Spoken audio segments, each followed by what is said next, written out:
Hi, thanks for joining me today on Robin Hood Diaries. I'm a man of my word, and I made big promises on the preview earlier, and so I am one to deliver, okay? Because there was a lot of interest in that one particular preview. So let's not waste any time. Topic was monster bosses. Okay, so I had a whole lot of bosses. So let's narrow it down to Hollywood bosses and like civilian, like real world bosses like that you and I had. Well, maybe, I don't know. Maybe we had both types of bosses. Anyway, let's get to those monster boss stories. Some I'm gonna have to kind of leave out, a couple good ones because they're in my book. My book is just like on the precipice of being put into a box and sent. So here we go, let's dive. Hollywood bosses, monster bosses on the Hollywood end versus on the regular job, pedestrian, you and me end.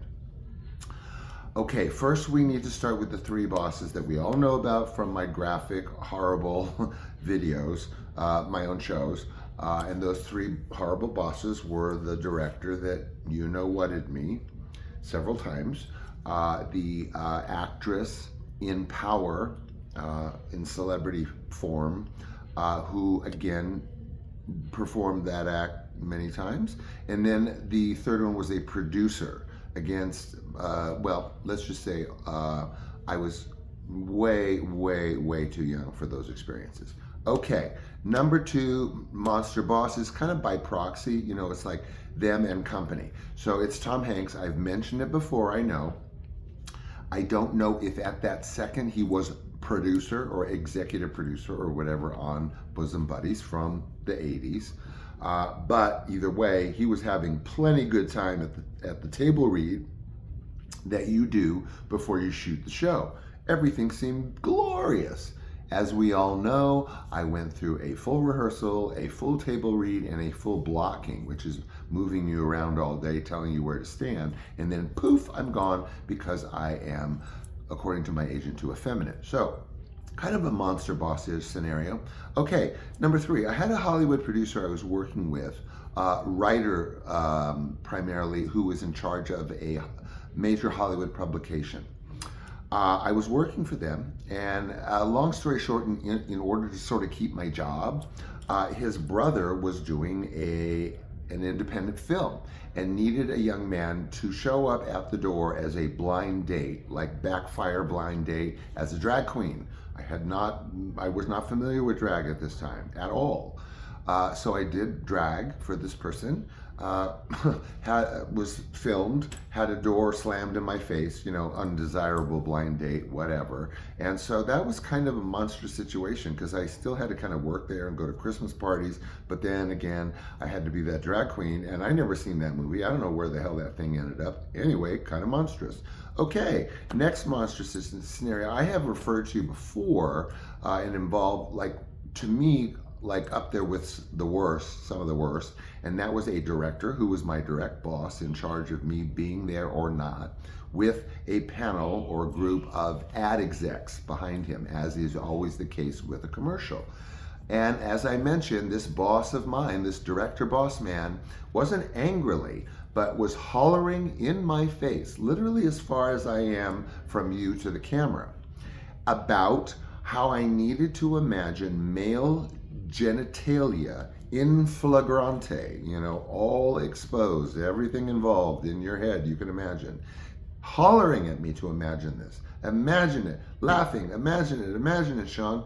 These ad execs were weirded out. I mean, they were like stone-faced. They didn't know what to do. And I had to put up with this for half a day. And then I was being hollered at that I needed to imagine female genitalia wide open in my face. Ha ha ha, this is supposed to make me want to eat cheese that I am spitting out in a bucket after every bite, and half a day is about me eating cheese sandwiches. So whatever with that, I don't know where to go with it. I don't know what to tell you, but that was kind of one of my worst monster boss scenarios.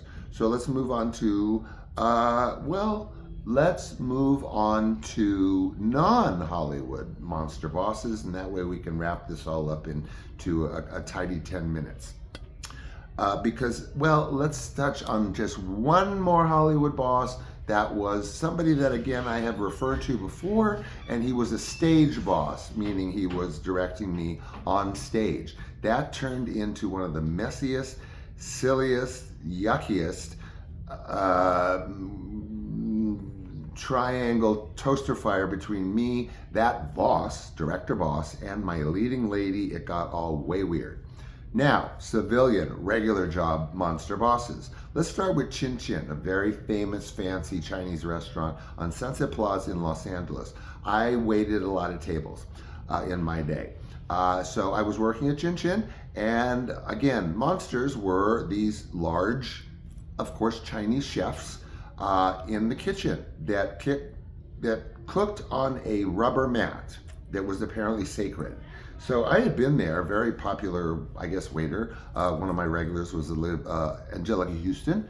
But one time, the dumb waiter that connected us down to the takeout was not working. I had to go close to the chef. I actually stepped a toe on the black mat, and you would literally think I had invaded a country. 3 giant Chinese men chefs were screaming at me. So I guess that was like, strike 1, and there was only 2. So again, dumb waiter, broken, take out food, not getting 2 customers downstairs, go up. Again, there's this lady making dumplings. I try to maneuver around her. I step on the mat again. Oh my God, twice the volcano goes off. So within a matter of, I don't know, a couple days, I was asked to leave. Oh my God, what a weird way to have to leave. Okay, now let's get into deeper job monsters. Long story short, after I did phone sex, I went into social work, right? Via this lovely little odd West Hollywood social work research scenario where I learned how to do venipuncture, which means blood draws. And I learned how to do it very well. That's around the time I met my husband. So from that job, I launched into hardcore clinical work. I wanted a little bit more money, and I definitely wanted more experience. These were tantamount to clinical hours without working towards a licensure or a degree of sorts. I started at a clinic in West Covina, which is way kind of east of LA City, and I was thrown into the fire. This monster CEO lady, who was so innocent acting, basically right out of the gate demanded that I do a minimum of 150 blood draws a day at 2 of her clinics, plus 150 counseling sessions, which were required for free AIDS tests back then. So 150 counseling sessions followed by 150 minimum blood draws per day. Major monstrous directions, right? And then, of course, I was required to drive all over the city doing this. And then I was also required to do outreach, which actually was giving lectures to basically felons or criminals or incarcerated individuals that were in transitional living, kind of not knowing whether they're going back to prison or going out into the public. I had to, pretty little me, stand there and lecture them about safe sex, whether or not they are a receptive partner in that act. Oh my God. Anyway, talk about growing armor right away. So that was a nightmare. Then I was asked to work weird hours. That became, and it all came from her. So I don't know if she was trying to drive me out, but I got back at her because her executive assistant, who was my friend, when I left, or was forced out, or whatever you want to call it, took her with me and pushed her into another AIDS project not that was an AIDS project, that she flourished in. So, haha, lady. Anyway, now we're moving up. I have a director over me. I am now a grant writer, full-fledged, sort of out of my social work into nonprofit, hardcore nonprofit work. So I get this director guy at this agency that I actually lasted quite a bit of time with. I was responsible for bringing all money into these agencies. That was my bailiwick at that time, was grant writing and pulling in money and working contracts to death. I was told by this new director, well established, me at this place, that number one mistake I made was I got grammar wrong. I got the ITS mixed up with the possessive IT apostrophe S.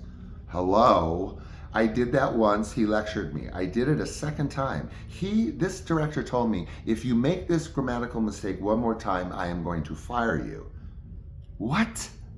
Like, Okay, so anyway, I did not make that mistake anymore. Then I made the huge mistake of trying to like get a little bit more extra money. And sometimes you do that. You interview for another job while you have a job, right? And oops, wow, they're going to offer you a few more thousand. Done that before. So I did that. I had been there forever, no raises. So I did it. And I went to this again, scary director monster dude, and I said, this is what I've done. I have an offer, you know, it's not very much more. Okay, so then he comes at me and he's like, okay, fine. This is what you get. I'm gonna match it, which was like totally marginal amount. I mean, like so marginal. And then he lectured me about if I try to outbid him or put him in a bidding war or some bidding something or other, that I'm fired.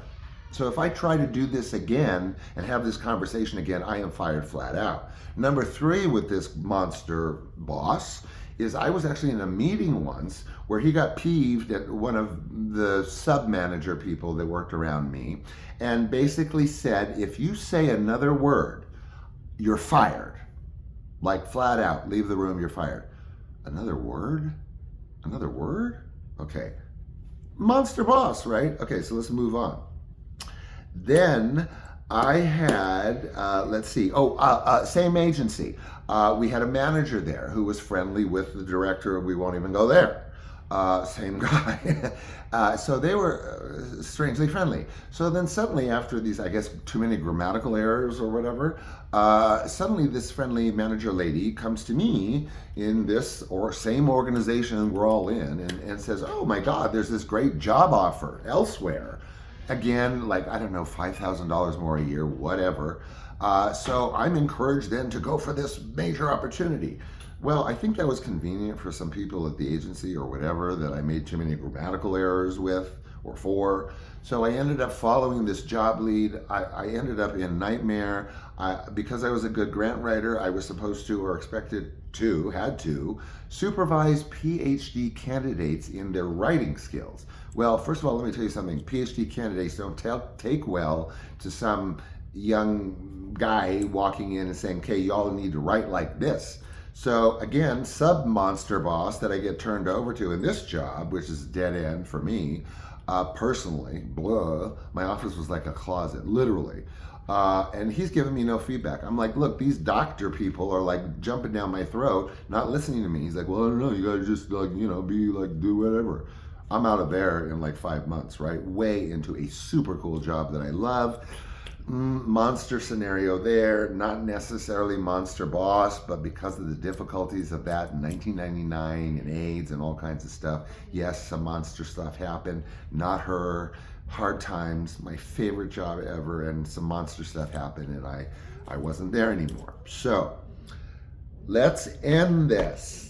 I hope you had enough monster bosses, but if you don't have enough, it's SEANFRYE66@gmail.com. Tell me all the monster boss stories you want to know. Other than that, we are drawing things to a close right now. I can only say that all of these friggin' bosses out in that pedestrian world, you know, where I'm doing that clinical work, whatever, I'll take all of them over a Hollywood boss any day of the week. New York Minute, okay? Test me. Anyway, so lead into next week. It's going to be nice since we're talking about the Hollywood bosses scenarios. I'm going to do a whole week basically dismantling acting for you. I'm going to take apart what to expect from casting directors, put it back together for you. I'm going to take apart what to expect from agents, put it back together for you in a way that makes sense, that's effective. Then let's touch on some acting, coaching, cold reading skills without giving too much away of my own personal method, but let's throw a loop, okay? Then I'll plug in some things, some do's and do not do's, ever do not do's, ever do's, or do not do's, and that'll turn things on their end too. So we're gonna devote a whole week to Hollywood, acting, and Sean giving away the magician's secrets, all right? That's gonna be fun for me. Again, book forthcoming, a few more keystrokes. It's in a box, it's coming. I might even do a live show on that when it shows up at the door, but we'll see. Anyway, good show tomorrow. Have an interview lined up, maybe at the end of next week, next weekend, and so we'll see. Okay, love you as always. Thanks for everything. Love you again. Bye.